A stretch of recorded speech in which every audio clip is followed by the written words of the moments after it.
year if we require the budget to do. And so that's why I'm thinking now we should swap this. Swap, sorry? That's why I think we should focus on the alignment plan first and then do this strategy afterwards. And it's only that reason, but it's a pretty important one.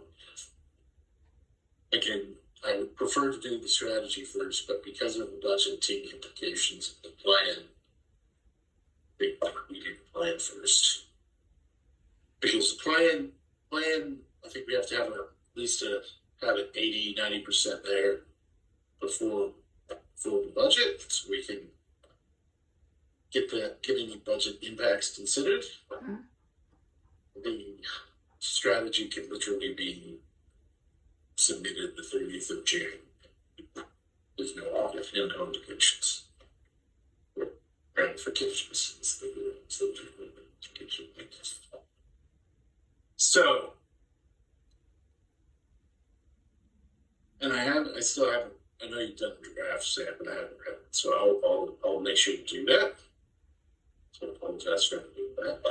So I'll have a read. Did Jared get back to you on the gap analysis? And he's got any feedback? He hasn't. I might send him another email. Yeah. Just say we'd like to finalize it and send it to ELT. Yeah. He's pretty busy at the moment too. Yeah.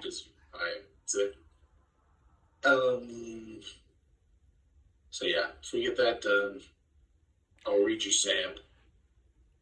How close do you think it is, SAMP? Are we close? Well, it depends on what you want to put in, but I just focused on that diagram and explain what. Well, I'll have a read. Maybe it's nearly done, and maybe we work on it in parallel.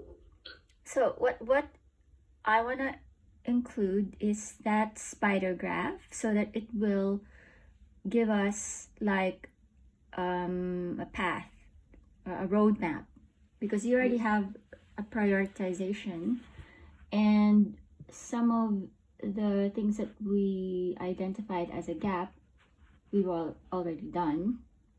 Like we said in that document, we don't have asset management framework, we don't have, so some of the items that we said we need, we've already done.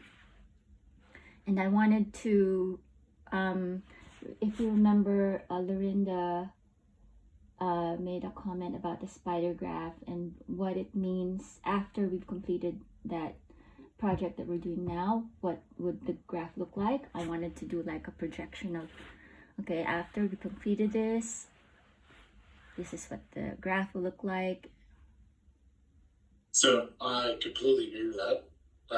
What I was thinking is even to the recommendation level. So when we implement this recommendation, how does this one recommendation shift the graph? So that to me is part of the plan. Yeah. But yeah, it would be good to get the plan done and put in the strategy the before and after. Mm-hmm. So I'm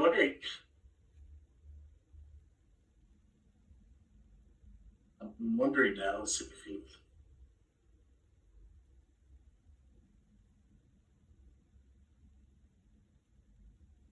suppose this alignment plan part of the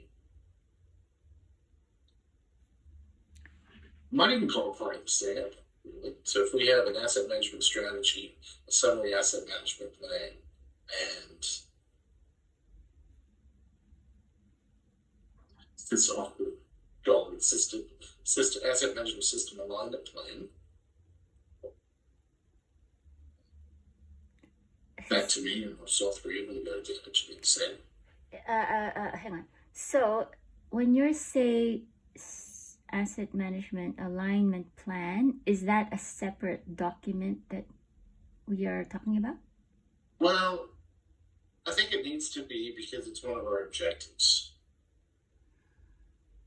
But this is what I'm just brainstorming now. Mm. So, if you have an asset management plan, the last section of the asset management plan is the asset management improvement plan Mm-hmm. for every asset class.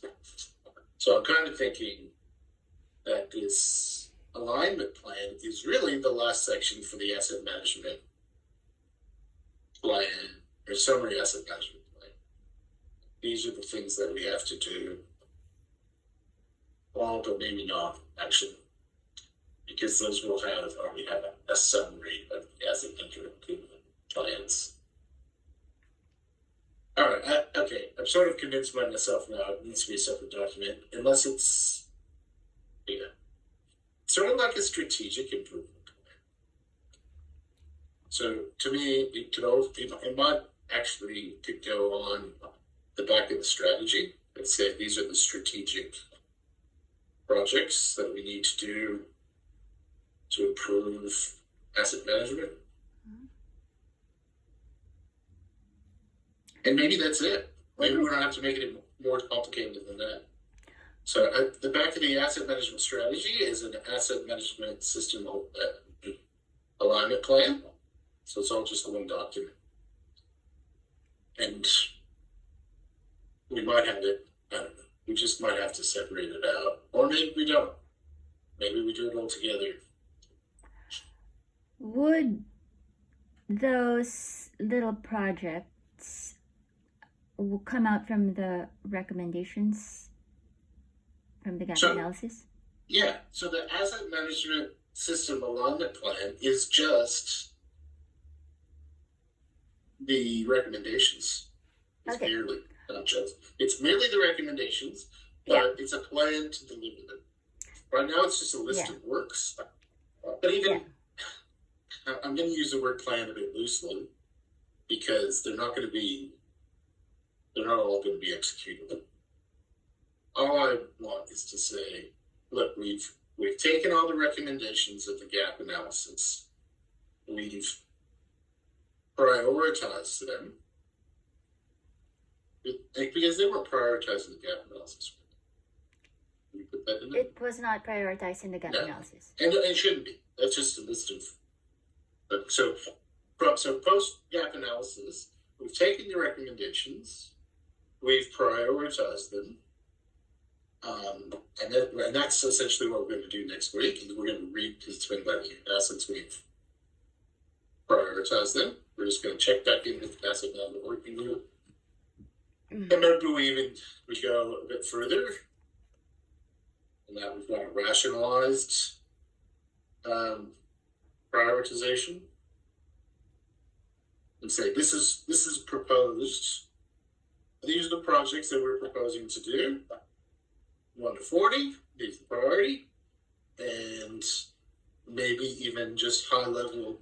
This is how many we think we can deliver in a year, and that's what I really want. Is what are we going to do next year? How many of these can we achieve next year? Project management framework. To me, that's one of the top ones. I was in a meeting the other day with internal audit. Oh. Yeah, and they did a planning audit. And it keeps coming out. So there was a project management audit a few years ago. PMF came up, planning audits. This came up. We did gap analysis. This came up. That's because I did it. Anyway, so to me, I think the reason we don't have a designed Sandhills Crossing, it's my fault, but if we had a project management framework, I think we would have managed it better and realized during the handover. Well, it's all these roles and responsibilities. I thought we handed it over, but there's this expectation that we were going to provide, we as an asset management team, designs. All right. We've only got a couple minutes left. What's the best way forward? From what I gather, you want the recommendations to be expanded, to be like each of the recommendations we want to explain how we're going to deliver them, how and the time frame and high level. I'm trying to think. Well, so it's like anything. Any project that you're going to deliver, the projects that we're going to do so next year, we obviously need a lot more detail around it than ones that we did 5 years ago. But I do agree that every recommendation probably deserves just a few sentences. Yeah. Just as you said. I wouldn't worry about timeline just now, but effort is really important. How much time? Oh, terrible language. Man hours, person hours. Is that a word? Person hours required to deliver the task. Yeah. Yeah, so if we've got, like just a really, like a few sentence scope and effort required and prioritization, I think if we had that, we'd be a pretty good place. And then we could take the first, I don't know, 5 and say, this is what we're going to deliver in FY 2026. Sorry, we discussed it. So if we have a very rough scope, effort required, and how it shifts the spider graph, I think that, because that explains why we're doing it. Okay. That's good. What would we do? Why we would do it? How what are we doing? Why are we doing it? And effort. Yeah, I had this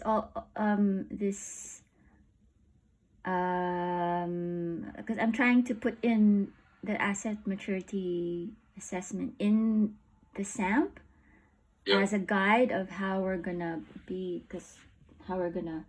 achieve a fully integrated asset management system. So this one is probably answering that question, because I was just gonna put in a high level, like you said, a list of what we need to do from that 40 recommendations, and then you have that scoring priority. You scored it based on effort required and benefit. So I was just gonna I was just gonna put in like 1 to 3 pages, 2 or 3 pages. Just but do that. Or sorry, don't you go. Yeah, but if you probably, I don't know how much detail you want for each of the recommendations. Yeah, we'll need to have a look at the recommendations. Yeah, let's do that. All right, let's just hop at the other meeting. All right, okay. And then we'll go.